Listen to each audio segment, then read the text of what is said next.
резултатот нема да биде признаен затоа што не се пријавени по регуларен пат за ФИНА и ЛЕН, тоест тамо беше под ЛЕН организацијата, Европската асоциација, и тоа е резултат на нашите внатрешни превирања кои мора да сватиме дека внатре има некои правила меѓународни кои треба да ги почитуваме за да настапуваме надвор. Кај нас очигледно тоа никако да профункционира. Нашата федерација, Дарко Нашков е председател, кој имаме и судска пресуда, која не се спроведува, која не се почитува, дури се толкува од државни институции.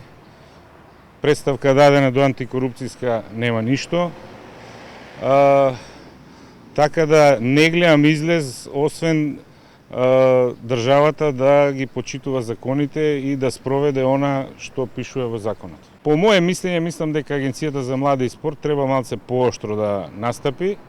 Најголем проблем во оваа ситуација ни е Македонскиот олимписки комитет, кој многу се меша во оваа федерација, не знам зошто, не знам кој е интересот. И ова пријавување, маленко е, значи сега у меѓународни рамки председател, а дома не е председател. И он може многу штета да нанесе понатака за сите пливачи кои настапуваат, значи на европско, светско првенство, олимпијада, тоа ќе биде катастрофа.